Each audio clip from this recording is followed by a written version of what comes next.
और यह question paper एक इंपॉर्टेंट क्वेश्चन पेपर है। इसमें से कुछ लॉन्ग क्वेश्चंस भी देखेंगे जो आपके एग्जाम के लिए इंपॉर्टेंट है। अब देखिए, find the focal length of a convex mirror whose radius of curvature 30। तो देखिए, रेडियस ऑफ कर्वेचर दिया 30 और क्या है, कॉन्वेक्स है। कॉन्वेक्स CONVEX, एक्स का मतलब प्लस, एक्स का मतलब प्लस, जहां भी रहेगा ना कॉन्वेक्स एक्स का मतलब प्लस समझिएगा। तो ये इसका रेडियस प्लस हो जाएगा, रेडियस ऑफ कर्वेचर प्लस होगा, फोकल लेंथ क्या होगा, प्लस होगा, पावर क्या होगा, प्लस होगा। तो इसका फायदा है।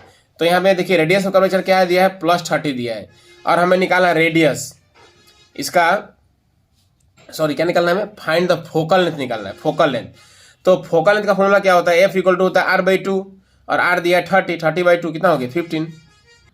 अब देखिए next, how much work is done, work means W निकालना है, ठीक है। Moving a charge of 5 coulomb across 2 point having a potential difference 10 volt, 10 volt potential difference है, और करंट कितना है, सॉरी चार्ज कितना है 5 कूलम, और वर्क निकालना है। तो याद देखिए फॉर्मूला क्या होता है आपका, V पोटेंशियल = होता है work by W/Q, potential electric potential = W/Q। तो यहाँ से वर्क निकालना है, तो वर्क = क्या हो जाएगा, AQ जाके इंटू हो जाएगा, तो वर्क = हो जाएगा V × Q। तो देखिए वर्क = क्या हो गया, V × Q। अब V का वैल्यू कितना दिया है, 10 दिया है, और Q दिया है 5, 10 5 50 जूल, वर्क हो गया 50 जूल। देखिए next, why do 2 magnetic lines of force not intersect each other. ये क्वेश्चन वेरी वेरी इंपॉर्टेंट है। तो देखिए इसका आंसर हो जाएगा, if 2 field lines crossed each other means intersect each other, then it would mean that at the point of intersection the compass needle would show 2 different directions which is impossible, इसलिए intersect नहीं करता है। देखिए next, give any 2 ways in which biodegradable substances would affect the environment, means environment को किस तरह से बुरा प्रभाव पड़ता है। तो ये क्या है, बायोडिग्रेडेबल, बायोडिग्रेडेबल में बुरा प्रभाव भी होगा और अच्छा प्रभाव भी होगा, दोनों होगा। चलिए देखते हैं। तो देखिए इसका आंसर होगा, पहला पॉइंट हो जाएगा, acts as breeding ground for flies, mosquitoes, cockroach etcetera. Number 2 हो जाएगा, emits foul smell in the environment. Third point हो जाएगा, प्रिपेयर कंपोस्ट, ये अच्छा हो जाएगा। फोर्थ हो जाएगा, इंक्रीज फर्टिलिटी ऑफ सॉइल। अब देखिए next, state the different trophic levels of food chain with example, ये वेरी वेरी इंपॉर्टेंट है। तो इसका चारों बताना है। पहला हो जाएगा producer, the first trophic level, ठीक है, इसका एग्जांपल देना है। Primary consumers, second trophic level, इसका एग्जांपल देना है। फिर प्रोड्यूसर हो गया, प्राइमरी हो गया, फिर सेकेंडरी कंज्यूमर्स, ये क्या सेकेंडरी कंज्यूमर्स क्या होता है, थर्ड ट्रॉपिक लेवल में आता है। और फिर ट्राइसरी जो है कंज्यूमर्स, वो फोर्थ ट्रॉपिक लेवल में आता है। देखिए next 18 number, a metal compound A, metal compound क्या है, A react with dilute chloric acid. तो ये हो गया डायल्यूट क्लोरिक एसिड, अब मेटल कंपाउंड ए, ये हो गया ए मेटल कंपाउंड। एक मेटल कंपाउंड ए है जो डायल्यूट हाइड्रोक्लोरिक एसिड से रिएक्शन करता है। Produce a gas which extinguisher a burning candle, जो बर्निंग कैंडल को बुझा देता है उसका गैस निकल रहा है, दैट मीन्स कार्बन डाइऑक्साइड, ठीक है। अच्छा, आइडेंटिफाई द गैस प्रोड्यूस, तो क्या होगा CO2, आंसर हो गया आइडेंटिफाई द गैस प्रोड्यूस, तो हो जाएगा answer CO2, the gas is CO2। If calcium chloride is one of the product, देखिए कैल्शियम क्लोराइड जो है एक प्रोडक्ट है, ठीक है। Then the name of the metal compound A, metal compound A क्या है, तो हो गया कैल्शियम कार्बोनेट, आंसर हो जाएगा मेटल कार्बोनेट इज, ए क्या होगा, ए इक्वल टू हो गया CaCO3, calcium carbonate. And reaction पूरा फुल हो गया हमें। देखिए और में क्या दिया हुआ है, what is acid rain, how does it affect our aquatic life. तो देखिए इसका आंसर होगा, if the pH value of rain water goes below 5.6, अगर 5.6 से बिलो हो गया pH value, then that rain is called acid rain. When acid rain flows into the river, it lowers the pH of the river water. The survival of the aquatic life, both plant and animal, in such rivers become difficult.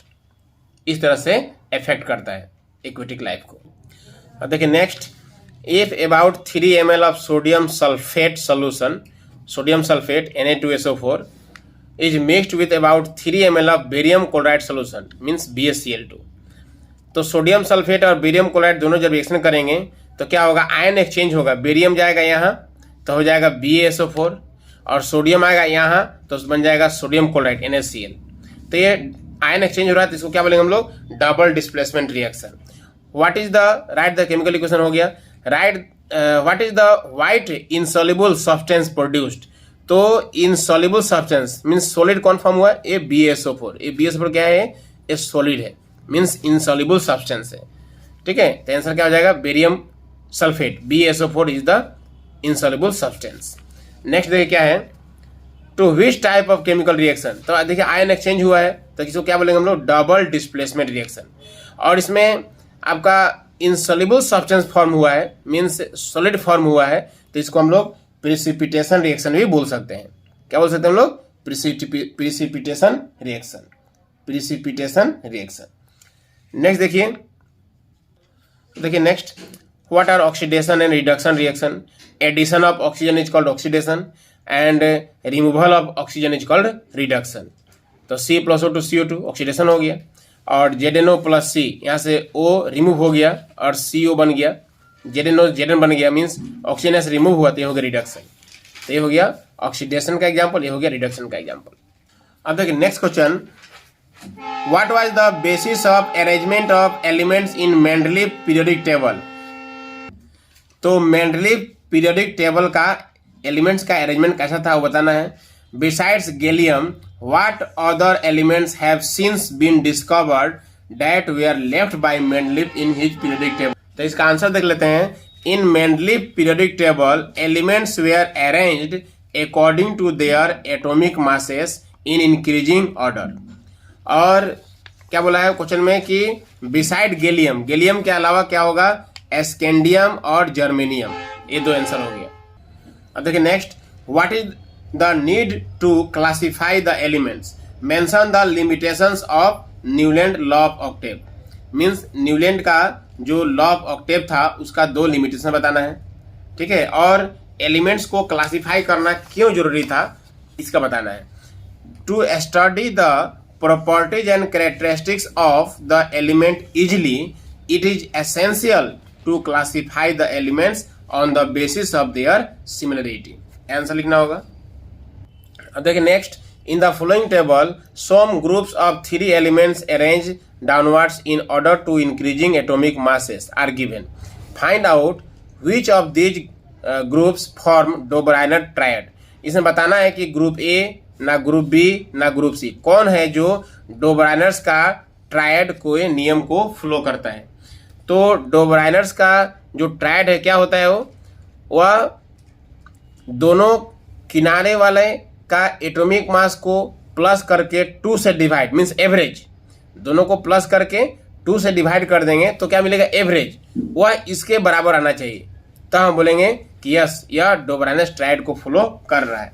जैसे example देखिए, group A में mass of nitrogen plus mass of arsenic divide 2, तो 14 + 74.9/2, दोनों को plus करके 2 से divide किया 44.45। But mass of phosphorus इतना नहीं दिया है। मास ऑफ फास्फोरस कितना दिया हुआ है क्वेश्चन में, फास्फोरस दिया 31, कितना दिया है 31, बट यहाँ कितना है 44.45। इसका मतलब group A is not Dobereiner's triad. Dobereiner's triad में ग्रुप ए नहीं होगा।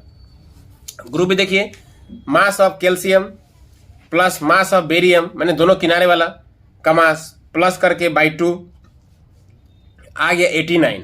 और 89 क्या मास ऑफ स्ट्रोंशियम है, हाँ मास ऑफ स्ट्रोंशियम जो है लगभग 87 89 के आसपास का है, तो इसको बोलेंगे ए हो सकता है। ठीक है, लगभग है तो इस बोलेंगे ग्रुप बी इज डोबराइनर्स ट्रायड। ठीक है, रफली इक्वल होना चाहिए, पूरा नहीं होने से भी होगा, आसपास होने से होगा। अब देखिए group C, mass of chlorine plus mass of iodine by 2, दोनों को प्लस करके 2 से डिवाइड किया 81.2 आया। अब 81.2 क्या ब्रोमीन का है, देखिए तो ब्रोमीन का आपका 79.9 है मीन्स 81 के आसपास का है, तो क्या होगा, ये भी होगा। क्या लिखेंगे, ग्रुप सी इज डोबराइनर्स ट्रायड। जो बहुत ज़्यादा डिफरेंस हो तो बोलेंगे नो। अगर 1-2 का डिफरेंस हो तो उसको हम लोग एक्सेप्ट कर लेंगे, क्योंकि रफली इक्वल होना चाहिए। तो वीडियो बहुत लंबा हो रहा है, सो इसके आगे क्वेश्चन हम लोग पार्ट 2 में डिस्कस करेंगे। और एक विशेष सूचना, आज रात को 10 बजे से आपका स्टडी उत्सव चैनल पे लाइव क्लासेस होगा, तो साइंस के लिए लाइव क्लासेस जरूर आप लोग देखिएगा, उसमें बहुत इंपॉर्टेंट क्वेश्चन हम लोग डिस्कस करेंगे। तो इस वीडियो में इतना ही, फिर मिलते हैं नेक्स्ट वीडियो में। Thank you.